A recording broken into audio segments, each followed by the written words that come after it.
Alors maintenant, je vais demander à deux acteurs du retail, Boulanger et Carrefour, avec Mélanie Mantel et Anne-Laure Lusurier, de bien vouloir me rejoindre sur scène. Voilà, parce qu'on va faire un petit panel. Alors n'oubliez pas de prendre votre micro. Voilà, sur la droite en montant. Je vais le mettre au milieu.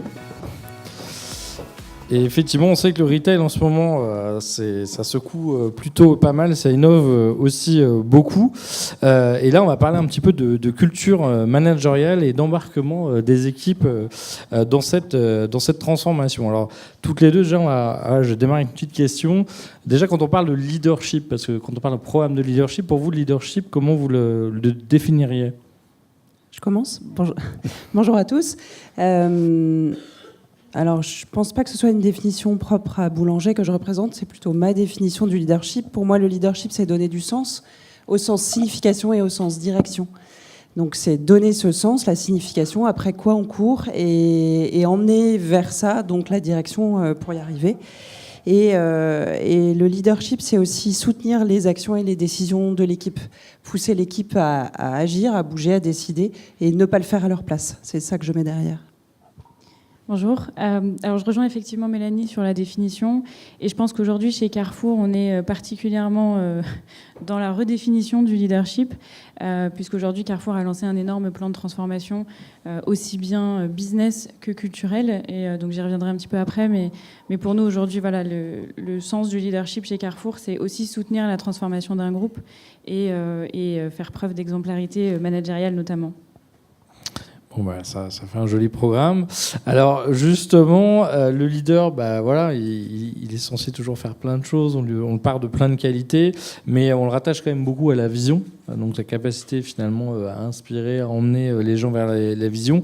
Et souvent avec la vision, on parle de valeur. Mais c'est vrai que quand on parle de valeur en France, il y a toujours ce petit côté le truc qu'on a mis à la fin du rapport annuel pour faire joli. Sauf que quand on demande un peu aux collaborateurs, aux managers, on a quand même souvent, des fois en tout cas, l'impression que c'est pas toujours aligné. Alors comment vous voyez un petit peu les choses dans vos entreprises respectives sur le sujet ? Alors Carrefour aujourd'hui a lancé un nouveau modèle managérial et effectivement on a décidé de ne pas se baser sur des valeurs. Aujourd'hui on a envie de se détacher de ces mots sur des posters collés partout qui sont assez fixes et qui sont pas très flexibles. Donc on a envie de se dire voilà aujourd'hui on a Act for Food qui est notre nouveau modèle stratégique pour Carrefour 2022 et on s'est basé là-dessus. On a créé Act for Change qui est donc en fait un programme d'actes pour transformer la culture managériale chez Carrefour. Et le but, c'est qu'on a 4 engagements, on n'a plus de valeurs, et peut-être que ces 4 engagements, dans quelques années, seront des valeurs sur un poster, mais aujourd'hui, on a des objectifs plus que des valeurs. D'accord, donc quelque chose un peu plus dans le mouvement, ou en tout cas un petit peu plus sanctionné. Et Mélanie, Alors chez nous, chez Boulanger, c'est un petit peu différent. On a gardé des valeurs. En fait, il y a eu tout un travail de définition de la vision qui a été fait. Et la vision de Boulanger, c'est vivons ensemble un monde plus soft. Ça dit plein de choses. Moi, à titre personnel, je trouve que cette vision, elle est fantastique parce que quand on est en RH, vivre ensemble un monde plus soft, ça a énormément de sens, au sens de la signification et de la direction d'ailleurs. Cette vision, elle s'appuie sur 3 piliers, une offre singulière, une expérience sans couture et une aventure humaine extraordinaire. Ces 3 piliers, aussi en RH, ils disent énormément de choses et ils sont très riches d'enseignements et de filtres pour toutes nos actions. Et cette vision, elle s'appuie aussi sur 3 valeurs qui sont issues tout simplement de ce que vivent nos collaborateurs depuis 65 ans maintenant chez Boulanger. Pro, simple et sympa. Elles ne sont pas écrites sur les murs, elles ne sont pas décrétées forcément dans nos grands actes, grands-messes, etc. Elles sont surtout vécues, elles sont surtout incarnées par les dirigeants et elles sont vraiment dans l'ADN de l'entreprise. Pro, simple et sympa. Et en plus, elles sont faciles à retenir. Ouais, ce qui est déjà pas mal, parce qu'effectivement, quand on voit des fois des listes à rallonge de valeurs ou de comportements, chez certains, on se dit qu'on pourrait faire une petite interrogation surprise. On n'est pas sûr que les gens pourraient nous la sortir. Alors, quand on parle justement de programmes de formation au leadership, comment ça se passe pour l'une et pour l'autre dans vos entreprises respectives ? Alors chez Boulanger, il y a plusieurs dimensions pour la formation au leadership.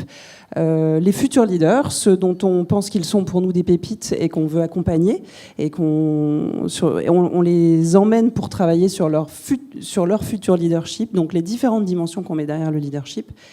Et puis un programme qu'on est en train de développer dont je parlerai un petit peu plus tard, là pour les dirigeants à plus court terme. Les pépites c'est à 10 ans, les dirigeants à plus court terme c'est plutôt demain et après-demain. Et puis comment on forme nos futurs leaders? Nos leaders, c'est aussi en leur faisant vivre des parcours en Z. C'est Diane qui évoquait le zigzag tout à l'heure. Chez Boulanger c'est une réalité, on l'a pas décrété, on l'a fait. C'est aussi très lié aux échanges qu'il y a eu tout à l'heure sur les soft skills. Chez Boulanger, la clé, c'est d'être pro, simple et sympa. Le plus difficile, c'est d'être pro, simple et sympa.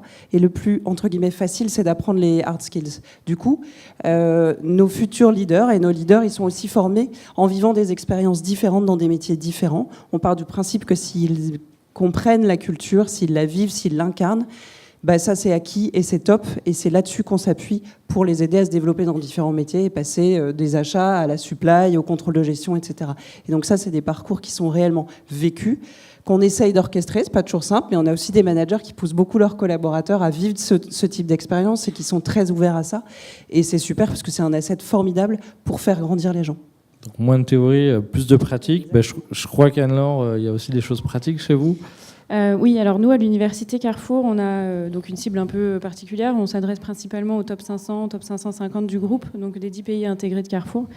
Et effectivement, on a, suite à Act for Change, qui a donc été un programme de nouveaux comportements et donc de compétences, on a réaligné tous nos programmes de l'université pour les axer sur les 4 piliers de la stratégie Carrefour 2022, et donc de les réaligner aussi avec la nouvelle culture managériale du groupe.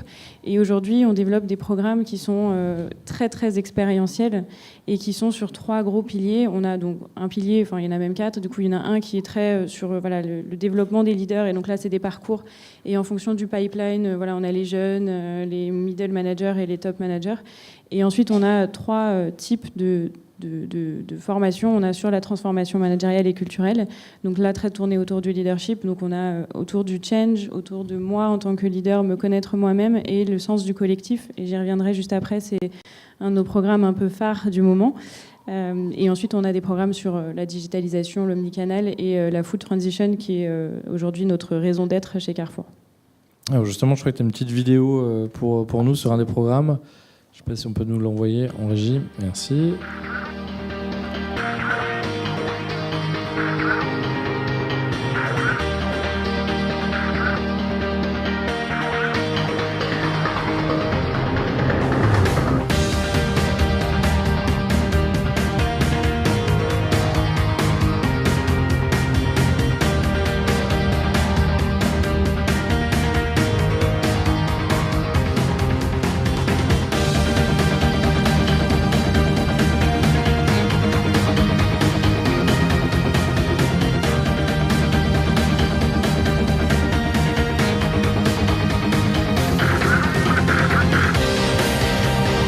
Là, vous envoyez qui sur ce type de formation? Là, c'est des formations pour les dirigeants à haut potentiel et donc tous les top managers. Donc là, on élargit le top 500 de l'entreprise, on élargit jusqu'au top 700 ou 1000. On est vraiment sur des populations dirigeantes. Et vous voyez que j'ai fait le stage aussi, puisque l'exemplarité oblige. Et aujourd'hui, donc c'est un stage qui est avec Pegasus Leadership. Pegasus Leadership, c'est, pour donner un peu de contexte, c'est un organisme qui a été fondé par des anciens commandos marines qui malheureusement ont fait la une des journaux pour une triste histoire dernièrement. Mais voilà, c'est des gens qui ont monté cet organisme de formation et avec qui on travaille depuis 2015. On en est donc à peu près 9 sessions aujourd'hui, entre 15 et 20 participants à chaque fois, en anglais et en français. Et aujourd'hui, on envoie tous les dirigeants à haut potentiel. Et ça a beaucoup plus de sens aujourd'hui que l'objectif de cette formation, c'est d'embarquer ces équipes dans des situations inattendues et de comprendre en fait que pour emmener son équipe dans un plan de transformation, notamment aujourd'hui c'est notre contexte, il faut pouvoir comprendre son équipe, leur donner du sens et les emmener avec eux. Mouiller la chemise.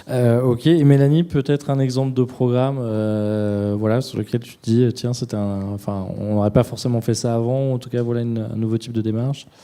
Alors, on est loin du commando, qui est complètement dans l'expérientiel. Je trouve ça assez intéressant. Nous, on est en train de développer un programme dirigeant dont je parlais tout à l'heure. Notre objectif, c'est de leur faire vivre ce que vit un dirigeant dans la complétude du métier de dirigeant. Ça commence par se connaître soi. Ça a été évoqué d'ailleurs dans une des présentations ce matin. Pour être un bon dirigeant, il faut se connaître, il faut connaître ses forces et ses talents, savoir sur quoi on peut s'appuyer, ce qu'on peut continuer à développer.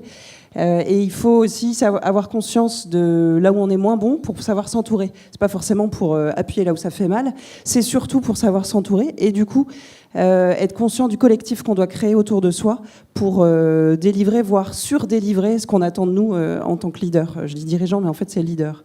Donc la grosse étape, c'est vraiment, en tout cas nous, c'est ce choix-là qu'on a fait, de les aider à se connaître eux-mêmes en tant qu'individus, c'est vraiment pour eux, et puis de les aider dans ce cadre-là à comprendre avec qui ils interagissent, la diversité des profils qui les entourent pour, encore une fois, capitaliser sur ces complémentarités. Le deuxième angle, il est d'appréhender toutes les dimensions du business.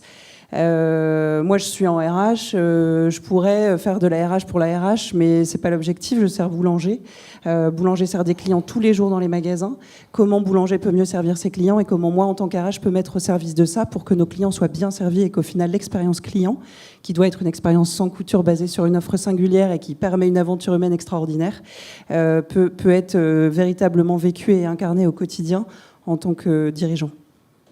Alors, Anne-Laure, Mélanie, peut-être un conseil que vous auriez à donner par rapport à tout ce que vous avez testé avec les participants pour booster le leadership en entreprise. Je ne sais pas s'il y a une recette.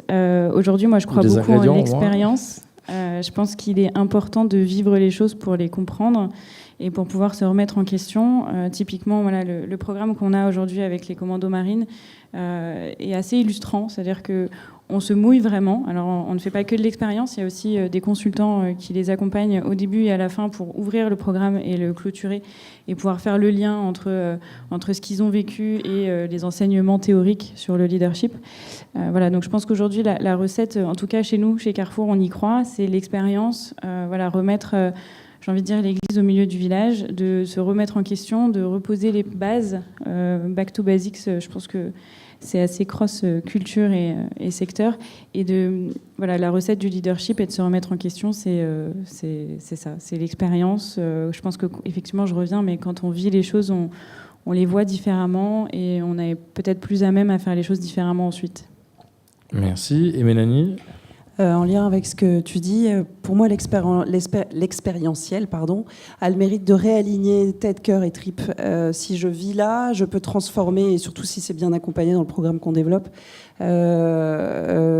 l'émotion que j'ai vécue, qui restera ancrée en moi, même physiquement dans mes cellules, je la remets dans ma tête et je la transforme en quelque chose de plus structuré, voire rationnel. C'est aussi important.